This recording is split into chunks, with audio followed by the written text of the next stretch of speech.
Do you feel AWS is too complicated? Don't worry.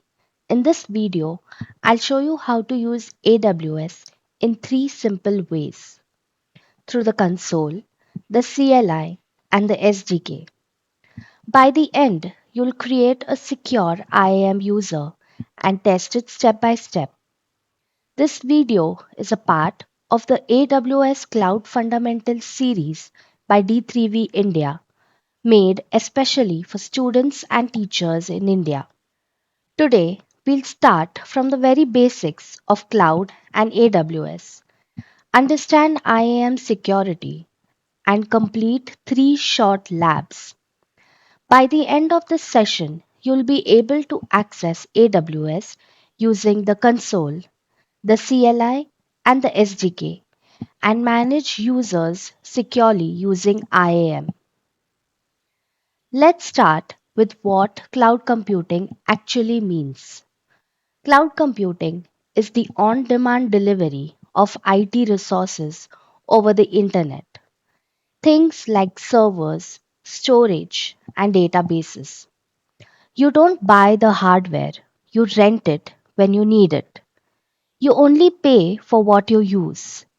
This is called pay as you go. The key benefits are scalability, cost efficiency, reliability, and flexibility. Think of a college hackathon project. Instead of buying servers, you can host your app on AWS for a few days and shut it down after the event, saving both time and money. Cloud services are divided into three models: IaaS, infrastructure as a service. You get virtual servers and storage. Example, Amazon EC2 and EBS. PaaS, platform as a service. You just deploy your code and AWS handles everything else. Example, Elastic Beanstalk. SaaS, software as a service. These are ready to use applications like Amazon QuickSight for analytics. So, in short, infrastructure as a service gives you servers, platform as a service gives you a platform, and software as a service gives you complete applications. AWS operates globally. It divides its infrastructure into regions, availability zones, and edge locations. A region is a geographic area like Asia Pacific, Mumbai. Inside each region, there are multiple availability zones. These are isolated data centers for high availability. And edge locations are global endpoints used by services like CloudFront and Route 53 to deliver content faster to users. Best practice: always deploy in multiple availability zones for better reliability. There are three ways to access AWS. 1. The Management Console, a web interface best for beginners. 2. The Command Line Interface or CLI, great for automation. And 3. The SDK, software development kits like Python boto3, used to connect AWS with your code. We'll try all three in this session. Now let's move to Security IAM, which stands for Identity and Access Management. IAM controls who can access what in your AWS account. It has four components: users, groups, roles, and policies. Users are individual identities. Groups are collections of users. Roles are temporary credentials, usually for applications or services. Policies are JSON files that define what actions are allowed or denied. Let's understand the difference between the root user and an IAM user. The root user is created when you first sign up for AWS. It has full unrestricted access to everything, including billing. You should never use it for daily work. Enable MFA on the root account and use it only for account setup or emergencies. The IAM user is created from within the IAM service. It follows the principle of least privilege. You give access only to what is needed. This is the account students and teachers should use daily. Now let's see how IAM policies actually work. IAM policies are written in JSON format, and each policy has these parts. Version defines the policy language, usually 2012, 10, 17. Statement the main container for permission rules. SID optional, a friendly name for the rule. Effect allow or deny. Action the API operations. For example, S3 get object. Resource the target's resource like an S3 bucket ARN.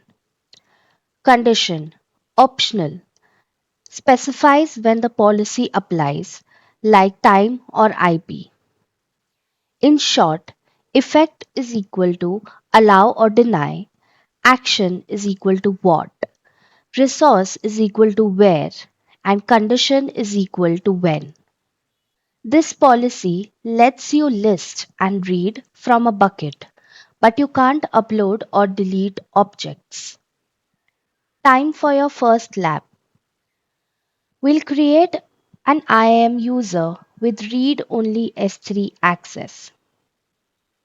Log in to the AWS console as your admin user. Open IAM from the search bar. Go to Users. Then click Create User. Type the username student-s3-reader. Enable console access and programmatic access. Attach the policy Amazon S3 read-only access.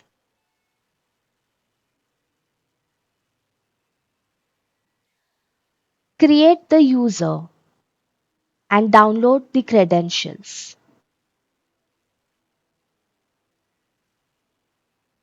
Now, log in this new IAM user.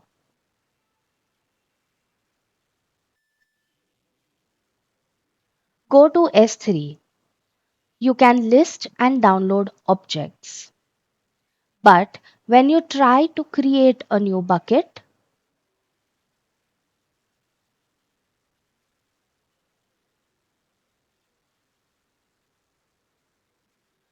you'll see access denied. That's least privilege in action. Lab 2. Now let's test the same IAM user in the AWS command line interface or CLI. Step 1. We need an access key ID and secret access key for the IAM user. Log in to the AWS console as your admin user. Go to IAM, then Users, and select the user student-s3-reader. Open the Security Credentials tab. Scroll down to Access Keys and click Create Access Key. Choose Command Line Interface CLI as the use case. Finally, download the CSV file. It contains the access key ID and secret access key. Keep this file safe because you'll need these values for the CLI. Step 2. Install the AWS CLI. On Windows, Download the MSI installer from the AWS website. On Mac, you can use Homebrew. Brew install AWS CLI. On Linux, use your package manager. For example, sudo apt install AWS CLI. Step 3. Configure the CLI with your IAM user credentials. In the terminal, type AWS configure. Enter the access key ID and secret access key from the CSV file. Enter the default region, for example, AP-South-1 for Mumbai, and choose the output format like JSON or table. Step 4. Test the permissions. Run AWS S3 ls. This should succeed and list your S3 buckets. Now try AWS S3 MB S3 colon / unauthorized test bucket. This should fail with an access denied error. This proves that the IAM policy is enforced in the CLI exactly as it was in the console. Lab 3. AWS SDK with Python boto3. Now let's test the same IAM user using the AWS SDK with Python called boto3. Step 1. Install boto3 in your terminal. Run pip install boto3. Step 2. Create a new Python file. Let's call it list_buckets.py. Now paste the code visible on your screen. Step 3. Run the script Python list_buckets.py. You should see a list of all your S3 buckets. Step 4. Let's test a restricted action. Add this line to the script. S3 create bucket equals to demo bucket 12345 comma create bucket configuration equals to location constraint AP-south-1. Run this script again. This time you'll get an access denied error. This confirms that the IAM policy we attached to the user works the same way in the SDK as it does in the console and the CLI. If this video helped you, subscribe to D3V India for more AWS step-by-step tutorials. In the next video, we'll dive deeper into IAM roles and EC2 basics. Until then, dream, develop, deploy.